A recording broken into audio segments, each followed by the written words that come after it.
मेरे अजीज दोस्तों और बुजुर्गों, अब बात मुल्क के अंदर की जो मैं कर रहा हूं वो इस वक्फ कानून के खिलाफ है। आप जानते हैं कि जब पार्लियामेंट में इस बिल को लाया गया, हम तमाम ने इस बिल की मुखालिफत की।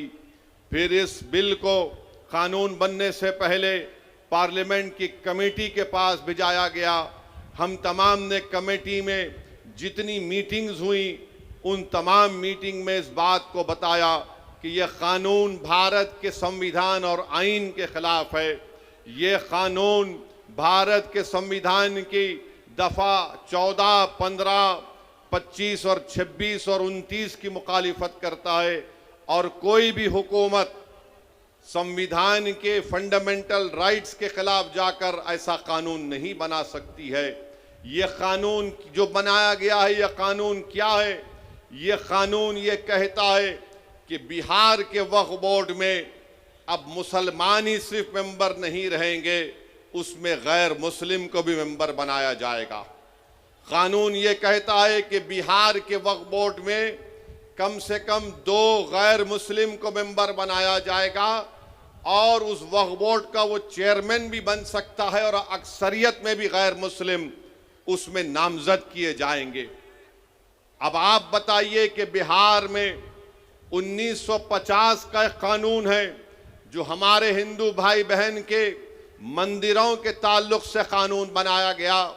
वो कानून ये कहता है कि जितने बिहार में हिंदू धर्म के मंदिरें होंगी या उसके एडमिनिस्ट्रेटिव बॉडी होगी, उसमें कोई गैर हिंदू को मेंबर नहीं बनाया जा सकता है। हम नीतीश कुमार से ये पूछना चाहते हैं, चिराग पासवान से पूछना चाहते हैं, जब आपके पास बिहार में कानून है कि आपके मंदिर के बॉडीज में कोई गैर हिंदू मेंबर नहीं बन सकता, तो कैसे बिहार के मुसलमानों के वक्फ बोर्ड में किसी एक गैर मुस्लिम को आप मेंबर बनाएंगे?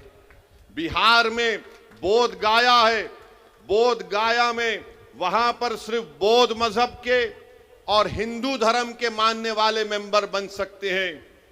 तो फिर आप बिहार में मुसलमानों के वक्फ बोर्ड में कैसे आप किसी गैर मुस्लिम को बनाएंगे?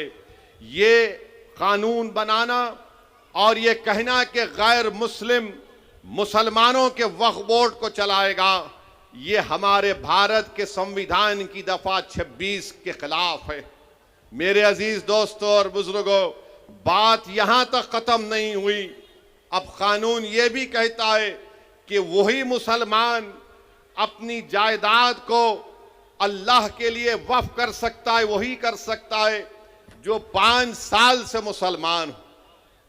आप बताइए, कौन तय करेगा बिहार में आकर कि क्या ये 5 साल से मुसलमान है या नहीं? क्या नीतीश कुमार सर्टिफिकेट लिखकर देंगे हमको? क्या चिराग पासवान सर्टिफिकेट लिखकर देंगे कि ये 5 साल से मुसलमान है? क्या भारत के प्रधानमंत्री लिखकर देंगे सर्टिफिकेट ये 5 साल से मुसलमान है? मेरे अजीज दोस्तों और बुजुर्गों, ये किसी भी धर्म में इस तरह का कानून नहीं है। जो किसी धर्म का होता है वो अपनी आस्था की बुनियाद पर अपने जिस भगवान या अल्लाह को मानता है वो अपनी प्रॉपर्टी को, जायदाद को दे देता है। मगर मुसलमानों से कहा जा रहा है कि आपको 5 साल तक आपको ये बता रहा, आप उस 5 साल तक जायदाद नहीं दे सकते। कौन आकर फैसला करेगा? और अगर कोई एक महिला होगी, कोई हमारी बेटी होगी, बहन होगी, तो कौन जाकर उसको पूछेगा? ये इस तरह का कानून बनाया गया है कि 5 साल तक आप अपनी जायदाद को नहीं दे सकेंगे जब तक कि आप ये नहीं बताएंगे कि आप इस्लाम पर अमल कर रहे हैं। क्या मेरी दाढ़ी नरेंद्र मोदी से बड़ी है तो क्या मैं मुसलमान हो गया? क्या अगर कोई हमारी बहन हिजाब पहनी या नहीं पहनी तो मुसलमान होगी या नहीं होगी? यह गलत कानून बनाया गया। तीसरा यह कानून बनाया गया, उस कानून में यह बनाया गया कि अगर झगड़ा गवर्नमेंट की जायदाद में और वक्फ की जायदाद में होगा तो बिहार सरकार अपने एक ओहदेदार को नामजद करेगी और वो ओहदेदार ये फैसला करेगा कि जायदाद सरकार की है या वक्फ की है। अब आप बताइए, अगर सरकार का अफसर होगा वो कभी भी वक्फ बोर्ड के हक में फैसला नहीं करेगा, वो तो नीतीश कुमार और चिराग पासवान और मोदी के हक में फैसला करेगा। वो तो लिख कर दे देगा कि ये जायदाद गवर्नमेंट की है, बिहार वक्फ की नहीं है। इसका उसमें बनाया गया, एक और कानून बनाया गया, उसी में लिखा गया कि 6 महीने के अंदर पूरे जायदादों को पोर्टल पर डालना पड़ेगा। मैं किरेन रिजिजू से पूछना चाहता हूं, कहां है तुम्हारा पोर्टल? किधर है तुम्हारा पोर्टल जो तुमने शुरू कर दिया? 6 महीने में करना पड़ेगा। मेरे अजीज दोस्तों और बुजुर्गों, इस कानून में यह कहा गया कि अगर कोई मुसलमान अपनी जायदाद को वक्फ अल औलाद करना चाहता है, यानी मालिक अल्लाह रहेगा मगर उस जायदाद का फायदा वो कहेगा कि मेरी औलाद को मिलेगा, तो मोदी ने कानून बनाया, अगर उस वक्फ करने वाले की जायदाद में वो वक्फ करने से पहले अगर उसकी बेटी होगी तो वो बेटी का हक मार कर नहीं दे सकता है। आप बताइए, हिंदू धर्म में यह कानून है कि जो कोई भी हिंदू अपने विल के जरिए वो अपनी एक पूरी जायदाद को अपनी एक औलाद को दे सकता है, चाहे बेटी हो या बेटा हो, या उनको छोड़कर वो गांव में अपने किसी को दे सकता है। जब वहां पर आप वो सहूलत है तो फिर मुसलमानों को ये आप क्यों कर रहे हैं? मैं अल्लाह के नाम पे वक्फ कर रहा हूं, अपनी औलाद के नाम पे नहीं कर रहा हूं। मैं अल्लाह को मालिक बनाकर कह रहा हूं कि जायदाद का फायदा मेरी औलाद को मिलेगा। तो यानी अगर जिस मुसलमान की बेटी होगी वो अल्लाह के नाम पर वक्फ नहीं कर सकेगा, यह कानून बना दिया गया।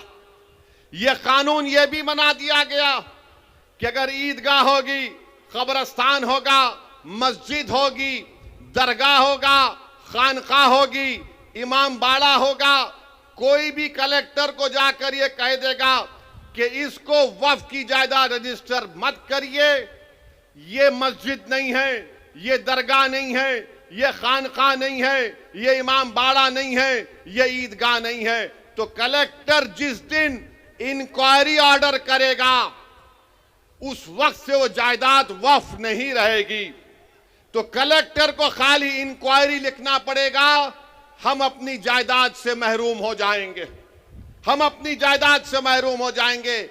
और कलेक्टर इंक्वायरी मुकम्मल करने का कोई टाइम नहीं है, कोई वक्त नहीं दिया गया। कलेक्टर सुबह क़यामत तक इंक्वायरी चलते रहेगी, मगर हम तो अपनी दरगाह और मस्जिद से महरूम हो जाएंगे। यह कानून बनाया गया। फिर बीजेपी, नीतीश कुमार की पार्टी के लोग, चिराग पासवान के लोग बोलते कि वक्फ की जायदाद पर कब्जा हो गया, वक्फ की जायदाद को लूट लिया गया। अरे भैया, आपने कानून ये बनाया कि जो वक्फ की जायदाद पर नाजायज तौर पर कब्जा करके 12 साल से बैठा हुआ है, मोदी उसको मालिक बना रहे हैं, बल्कि वो मालिक बन चुका है अभी। तो बीजेपी, नीतीश कुमार, चिराग पासवान झूठ बोल रहे हैं, हमसे हमारी जायदादों को छीन रहे हैं। जो हमारी जमीन पर, वक्फ की जमीन पर कब्जा करके बैठा है, वो 12 साल अगर हो गए तो मालिक बन रहा है। वक्फ इवैक्यू प्रॉपर्टी है कि जो लोग भारत को छोड़कर किसी और जगह पर चले गए, उन्होंने कहा कि मैं अपना घर, अपनी जमीन, अपनी खेत वक्फ कर रहा हूं, तो आज मोदी ने कानून बना दिया कि वक्फ इवैक्यू नहीं होगा, ये गवर्नमेंट उसकी मालिक बनेगी, और गवर्नमेंट उसकी मालिक बन चुकी है। कानून ये बनाया गया कि अगर आसारे खदीमा के तहत मस्जिद होगी, दरगाह होगी, कोई भी चीज होगी जिसमें इबादत होती है, नमाज होती है, फातिहा होती है, तो मोदी कह रहे हैं कि वक्फ मालिक नहीं होगा, आसारे खदीमा होगा, यानी फिर वक्फ हमसे छीन लिया गया। फिर यह कानून में यह बनाया गया कि अगर कोई ट्रस्ट होगा, इस कानून को बनाने से पहले और इस कानून के बनाने के बाद ट्रस्ट होगा तो वक्फ नहीं होगा।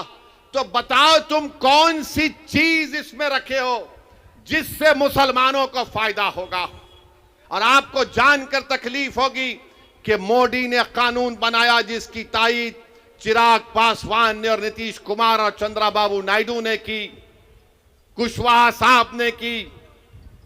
क्या कानून बनाया? अगर कोई वक्फ की जायदाद को धोखे से बेचता है तो पहले उसको सजा थी 2 साल की, बेजमानत नहीं मिलती थी।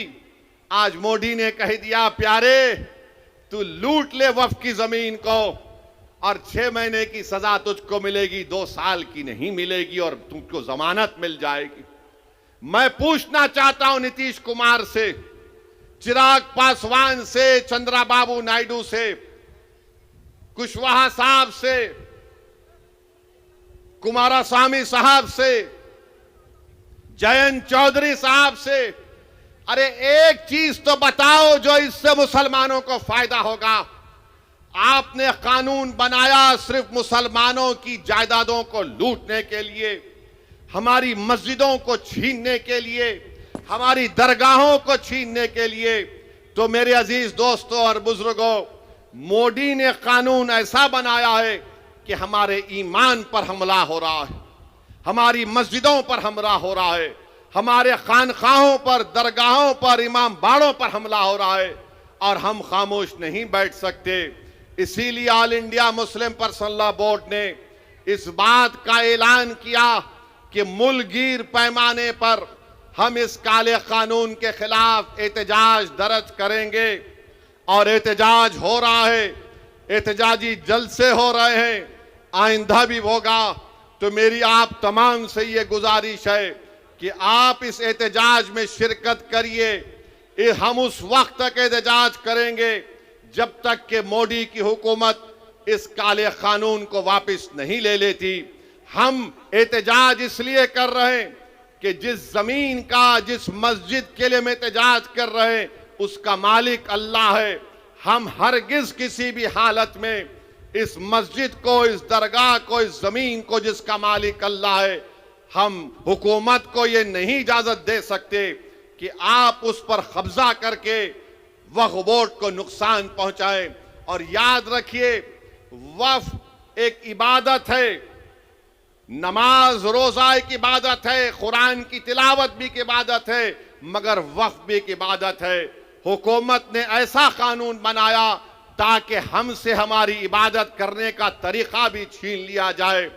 तो मैं आपसे अपील कर रहा हूं कि मुसलमानों के खिलाफ ही इस तरह का कानून बनाया गया है।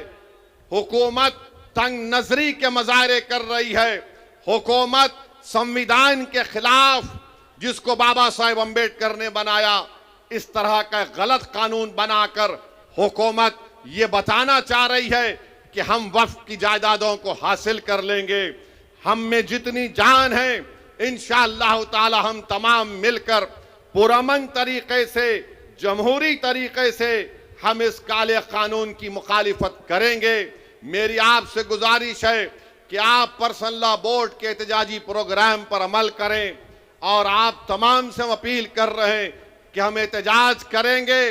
नीतीश कुमार भी जान ले, चिराग पासवान भी जान ले कि हम हर चीज को बर्दाश्त कर सकते हैं, मगर जो चीज का मालिक अल्लाह है हम हुकूमत को उसका मालिक बनने नहीं देंगे। जिस जगह पर हमने अल्लाह अकबर कहकर मस्जिदों को आबाद किया, हम उस जगह को वीरान होने नहीं देंगे। जिस जगह पर हमारे बुजुर्ग उन कब्रस्तानों में आराम से सो रहे हैं, हम उस जगह पर तुमको छीनने नहीं देंगे। याद रखो ये एक ऐसा मसला है कि हम खामोश नहीं बैठेंगे, हम एहतजाज करेंगे। और उस वक्त तक एहतजाज होगा इंशाअल्लाह जब तक कि हुकूमत इस काले कानून को वापस नहीं ले लेती है। तो मेरे अजीज दोस्तों और बुजुर्गों, क्या आप पूरा साथ देंगे all India Muslim personal law board का? हाथ उठाकर जवाब दीजिए। बहुत बहुत शुक्रिया। अब हम एहतजाज को जारी रखेंगे और नीतीश कुमार को, चिराग पासवान को, नरेंद्र मोदी को इंशाअल्लाह ताला एक सियासी तौर पर उनको पैगाम मिलेगा कि बिहार हो या भारत हो, यहां पर हर मुसलमान, हर हमारा वो हिंदू भाई और बहन जो संविधान को मानता है, वो इस बात की इजाजत नहीं देता है कि क्या आप किसी के मजहब पर चलने से किसी को रोक दें। अरे जो कानून बिहार में मंदिरों के लिए अगर अच्छा है तो बिहार के मुसलमानों के लिए अच्छा क्यों नहीं हो सकता। जो कानून बोध गया के लिए अच्छा है तो फिर वह कानून बिहार के मुसलमानों के लिए क्यों अच्छा नहीं हो सकता है। तो मेरे अजीज दोस्तों और बुजुर्गों, आप ये झूठा प्रोपेगेंडा टीवी पर बैठकर, बाज लोग बीजेपी की तरफ से आ जाते हैं, एनडीए की तरफ से आ जाते हैं। ये ऐसे अहमक लोग हैं जिनको कानून के बारे में एक लफ्ज नहीं मालूम। मैं आज भी चैलेंज कर रहा हूं बीजेपी को कि बताइए, आप इसमें एक ऐसा सेक्शन बताइए जिससे मुसलमानों को फायदा होगा। मोदी बोलते हैं कि गरीबी मुसलमानों में खत्म हो जाएगी। क्या आपने 11 साल में गरीबी का खात्मा किया? क्या आपने 11 साल में भारत में गरीबी का कोई खात्मा किया? कुछ नहीं किया।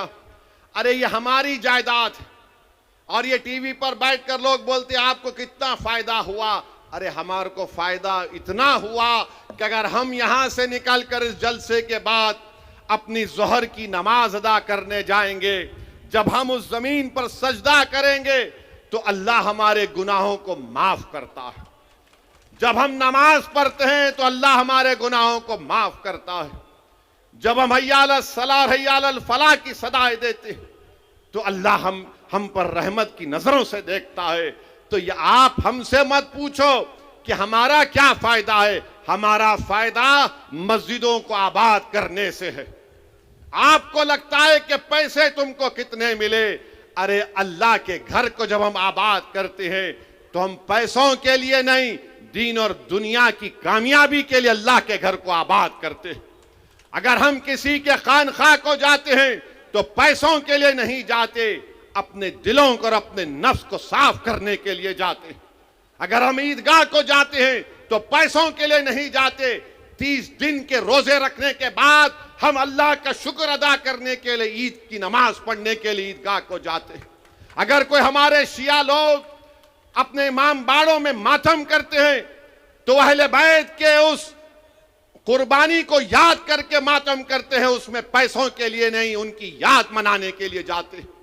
तो मेरे अजीज दोस्तों और बुजुर्गों, आप और हमको मिलकर मुत्तहदा तौर पर इत्तेहाद को मजबूत करते हुए इस काले कानून की मुखालिफत में खड़े होना है। और मैंने इस उम्मीद पर भारत की पार्लियामेंट में इस कानून की कॉपी को फाड़ा, इसलिए फाड़ा क्योंकि गांधी ने उस वक्त के सफेद फार्म अफ्रीका में एक कानून बनाया गया था, तो गांधी ने भी उस कानून को फाड़ा था और उस कानून को जलाया था। ये कानून को हम नहीं मानते इंशाअल्लाह ताला। हम इस कानून को इसलिए नहीं मानते क्योंकि संविधान के खिलाफ है। जो कानून अगर बनाया जाएगा जो बाबा साहेब अंबेडकर के संविधान और आईन के खिलाफ होगा तो वो कानून नहीं होगा, वो जुल्म होगा।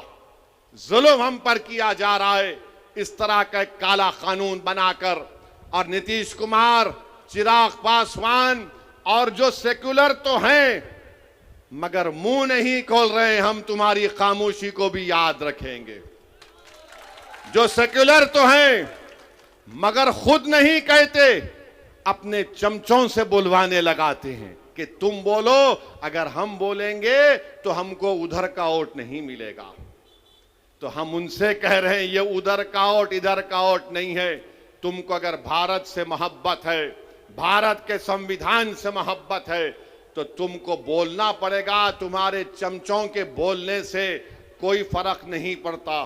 बोलो, खुलकर बोलो। ये कानून मुसलमानों की मस्जिदें और दरगाहें और खानखाएं छीनने के लिए बनाया गया। मेरे अजीज दोस्तों और बुजुर्गों, हम उम्मीद करते हैं कि इंशाअल्लाह ताला अल्लाह अल्लाह अपने फजलो करम से इस काले कानून को अल्लाह हुकूमत के जरिए वापस दिलवाएगा। और मेरे अजीज दोस्तों और बुजुर्गों, मैं आपसे ये भी कहना चाह रहा हूँ कि तौसीफ आलम साहब आज अल्हम्दुलिल्लाह मजलिस इत्तेहादुल मुस्लिमीन में शामिल हो चुके हैं। मैं आपको ये बताना चाह रहा हूं कि मजलिस इत्तेहादुल मुस्लिमीन ने फैसला लिया है कि इंशाअल्लाह ताला आइंदा जब विधानसभा के चुनाव होंगे तो बहादुरगंज से इंशाअल्लाह तौसीफ आलम साहब मजलिस इत्तेहादुल मुस्लिमीन के उम्मीदवार भी होंगे और इंशाअल्लाह ताला आप तमाम लोग उनको अपनी दुआ और वोटों से यहां से अपना नया विधायक और एमएलए भी मुंतखब करेंगे। मुझे इस बात की पूरी उम्मीद है कि 4 भाग गए थे अपना ईमान बेचकर, ये 4 भाग गए थे, अब इंशाअल्लाह 24 आएंगे इंशाअल्लाह ताला। 4 भागे तो 24 आएंगे और जिन्होंने इनको भगाया हम तुमको भगाएंगे बिहार में इंशाअल्लाह ताला। महाराष्ट्र में शिवसेना के एमएलएस को तोड़ दिया शिंदे ने तो सबने कहा जमहूरियत का कत्ल हो गया। कर्नाटका में बीजेपी ने कांग्रेस की हुकूमत को तोड़ा तो सबने कहा जमहूरियत का कत्ल हो गया। मध्य प्रदेश में बीजेपी ने कांग्रेस के एमएलए को खरीद लिया तो सबने कहा ये जमहूरियत का कत्ल हो गया। तुमने सीमांचल की जनता के ख्वाबों को चुकनाचूर किया। हमारी लड़ाई सीमांचल की थी और हमेशा रहेगी इंशाअल्लाह ताला। तुमने असदुद्दीन ओवैसी, अख्तर अली ईमान की पीठ कर खंजर नहीं घोपा। तुमने सीमांचल के उन गरीबों पर, उन हमारे नौजवानों के सीनों पर तुमने खंजर मारा है जो सीमांचल में इंसाफ की लड़ाई लड़ रहे थे। मगर याद रखो ये 4 बुज़दिल थे, ये 4 ज़मीर फरोश थे, तो खरीदने वाला भी ज़मीर फरोश है, खरीदने वाला भी कमजोर है। अरे जो बिकने तैयार थे वो बिक गए, जो नहीं बिके वो तुम्हारे सामने खड़ा है और जब तक अल्लाह जिंदा रखेगा सीमांचल की लड़ाई हम लड़ते रहेंगे इंशाअल्लाह ताला। और याद रखो राजद वालों, तुमने 4 को खरीदा ना, इंशाअल्लाह ताला तुम भिखारी बन के अख्तरुल ईमान और तौसीफ आलम के घर को आओगे। हम तुमको बताएंगे कि सीमांचल के इंसाफ कैसे होता है। अरे तुम सीमांचल की जनता ने पतंग छाप कोड दिया है और पतंग छाप कोड इसलिए दिया क्योंकि सीमांचल की जनता गयूर जनता है। सीमांचल की जनता गरीब जरूर है मगर सीमांचल की जनता अपने सर को सिवाय अल्लाह के आगे किसी के आगे नहीं झुकाती है। तो पतंग छाप को उन्होंने वोट दिया है, अपनी जमीर की आवाज पर वोट दिया है। और आज मैं कह रहा हूं कि अख्तरुल ईमान साहब मजलिस इत्तेहादुल मुस्लिमीन बिहार के सदर हैं। अख्तरुल ईमान ने इस जमात की जिम्मेदारी को उस वक्त संभाला जब मजलिस के पास कोई चीज नहीं थी। अख्तरुल ईमान की मेहनत और उनके साथियों की मेहनत ने मजलिस इत्तेहादुल मुस्लिमीन को किशनगंज से हमारा एक पहला एमएलए मुंतखब करवाया। पार्लियामेंट का इलेक्शन लड़े, 2 पार्लियामेंट के इलेक्शन लड़े, कामयाबी हमको नहीं मिली, हमारे हौसले पस्त नहीं हुए हैं। करीब 3 लाख के करीब हमको वोट मिले। असेंबली का इलेक्शन हुआ, आपने 5 एमएलए को कामयाब किया। आज फिर आपके सामने मजलिस इत्तेहादुल मुस्लिमीन आपके दरमियान में आकर कह रही है कि जब बिहार प्रदेश का चुनाव होगा आपको सीमांचल के इंसाफ के लिए पतंग छाप का साथ देना है, असदुद्दीन ओवैसी का साथ नहीं है। आपको सीमांचल के इंसाफ की लड़ाई मजलिस लड़ रही है। पतंग छाप ने जब से सीमांचल का नाम लिया तो जो कल तक राजद वाले सीमांचल का नाम लेने से पीछे हटते थे, जो कल तक नीतीश कुमार की जबान पर सीमांचल का नाम नहीं आता था, मोदी इसको क्या कहते थे आप जानते इस इलाके को। आज पतंग छाप को आपने वोट दिया तो मोदी, नीतीश और राजद के नेताओं के जबान पर सीमांचल आ गया। ये मजलिस की कामयाबी है जो आपने मजलिस के हक में वोट दिया था। तो मेरे अजीज दोस्तों और बुजुर्गों, अख्तरुल ईमान की क़यादत में मजलिस सीमांचल से लेकर बिहार के कोने कोने तक जा रही है और मुझे यकीन है कि हमको कामयाबी मिलेगी। मैं उन तमाम से अपील कर रहा हूं जो आज बेजार हैं, तंग आ चुके हैं इस फिरका परस्ती को देखकर। मैं उन तमाम कायदीन से अपील कर रहा हूं जो किसी भी पार्टी में होंगे, मगर आज घुटन उनको महसूस होता है जब वो देखते हैं कि कैसे हमारी आंखों के सामने इस तरह के काले कानून को मना दिया गया। वो ये महसूस करते हैं, अपनी ज़मीर उनको पुकार पुकार कर उनसे कहता है कि वक्त आ चुका है कि बिहार में हम अपनी एक क़यादत को बनाएं। जब यादवों की क़यादत हो सकती है, जब कुशवाहा और कुर्मी की क़यादत हो सकती है, जब अपरकाश की क़यादत हो सकती है, जब दलित भाई बहनों की सियासी क़यादत हो सकती है, तो क्या गरीब और मजलूमों की क़यादत नहीं बन सकती? मेरे भाई, ये फैसला आपको दोबारा करना। और मैं आपसे अपील कर रहा हूं कि हम अपनी क़यादत को बनाएंगे इंशाअल्लाह ताला, ताकि एक अख्तरुल ईमान, आपने देख लिया कि 4 भगोड़े तो भाग गए थे, सीमांचल के लिए एक काम नहीं कर सके, मगर एक अख्तरुल ईमान पूरी बिहार असेंबली के लिए भारी पड़ चुका है। बिहार में एक अख्तरुल ईमान लड़ता है सीमांचल की आवाज बनकर। अगर अख्तरुल ईमान के साथ इंशाअल्लाह ताला बहादुरगंज की जनता तौसीफ आलम को अख्तरुल ईमान का बाजू बनाकर भिजाएगी।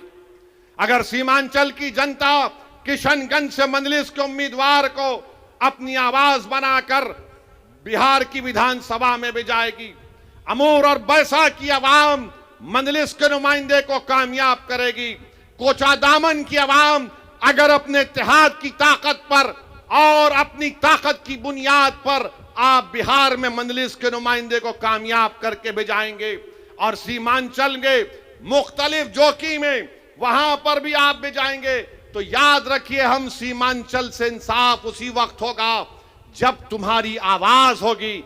आवाज से मतलब तादाद। हाँ, ठाकुर पूरा सीमांचल, ठाकुरगंज भी है। तो मेरी आपसे अपील है कि अब की बार ये आके बोलेंगे वो बी टीम, ये बी टीम ही थी जिसने मोदी के सामने इस वक्फ के कानून को फाड़ दिया था। तुम तो ए टीम थे, तुम्हारे मुंह में दही जम चुकी थी, तुम तो कुछ नहीं बोल रहे थे, खाली 1-3 मिनट के लिए बोले और बैठ गए। बी टीम बोलेंगे, फिर बोलेंगे ये वोट का वोट काटने आए हैं, फुला करने आए हैं। मुझे यकीन है कि कुछ काम में नहीं आने वाला है। अब की बार इंशाअल्लाह ताला कुछ काम में आने वाला नहीं है। कोई भी कुछ कह ले, मेरी आपसे दरख्वास्त ये है कि पतंग छाप को कामयाब करना। और मैंने आपसे वादा किया हूं कि अल्लाह जब तक मुझे जिंदा रखेगा, मैं हमेशा सीमांचल की बात करता आया हूं। मेरे जिस्म का एक हिस्सा इस बात को मुझसे पुकार कर कहता है कि सीमांचल से इंसाफ होगा तो बिहार तरक्की करेगा, भारत मजबूत होगा। सीमांचल को मजबूत करना हर एतबार से ये लड़ाई मजलिस इत्तेहादुल मुस्लिमीन लड़ रही है। तो मेरी आपसे गुजारिश है, ये 4 तो भाग गए, अब 24 को लाने की जिम्मेदारी हम तमाम और आपकी है इंशाअल्लाह ताला। तो मेरे अजीज दोस्तों और बुजुर्गों, अभी तो पहला एक जलसा हुआ है। इंशाअल्लाह ताला इसके बाद सीमांचल के मुख्तलिफ विधानसभा में मजलिस इत्तेहादुल मुस्लिमीन के जलसे होंगे। मगर आज बहादुरगंज की इस मुबारक सरजमीन से हमने बिहार के चुनाव का एक बिगल बजा चुके हैं और इंशाअल्लाह ताला मुझे यकीन है कि आपके इत्तेहाद, आपकी कौमी तड़प और आपकी जज्बात के ऊपर दोबारा मजलिस इत्तेहादुल मुस्लिमीन को एक बड़ी तादाद में यहां से हमारे विधायक कामयाब होंगे और आपको पहले से ज्यादा आगे बढ़कर मजलिस को मजबूत करना है। और आप याद रखिए कि बहुत सी पार्टियां आएंगे, बहुत सी पार्टी के लोग आकर आपको दौलत देंगे, जरूर लीजिए, छोड़िए मत, छोड़िए मत, जरूर लीजिए, जितना देंगे लीजिए, मगर वोट पतंग छाप को पड़ेगा इंशाअल्लाह ताला। वोट पड़ेगा पतंग छाप को। तो तुम दौलत अगर समझ रहे हो दौलत बहाओगे, नहीं काम में आएगा आपकी बात। ये बाशऊर जनता है, ये जनता देख चुकी है कि कौन बेबाक होकर जालिमों के खिलाफ आवाज उठाता है, कौन हमारी मस्जिदों की हिफाजत करने की लड़ाई लड़ रहा है। तो मेरे अजीज दोस्तों और बुजुर्गों, मजलिस को मजबूत करिए और कल इंशाअल्लाह ताला ढाका में एक और जलसा होगा। हमारे राणा साहब उस जलसे के कन्वीनर हैं, वहां पर भी हम कल जाएंगे और इंशाअल्लाह ताला बिहार के चुनाव आते तक बहुत से मुकामात पर इंशाअल्लाह ताला अख्तरुल ईमान साहब की क़यादत में मजलिस के जलसे होंगे। मैं फिर से जनाब तौसीफ आलम साहब का, हमारे उनके भाई का, गुलाम सरवर का और तमाम लोग जो आज मजलिस में शामिल हुए हैं, मैं दिल की गहराइयों से उनका खैर मुकद्दम करता हूं और उनको ये बात बता रहा हूं कि हमारा दिल बिल्कुल साफ है। आप हमारे भाई हैं, थे और हमेशा रहेंगे। यहां पर बहादुरगंज में, यहां पर तौसीफ आलम की कामयाबी असदुद्दीन ओवैसी की कामयाबी होगी। और आपका बेहद शुक्रिया, आप तशरीफ लाए।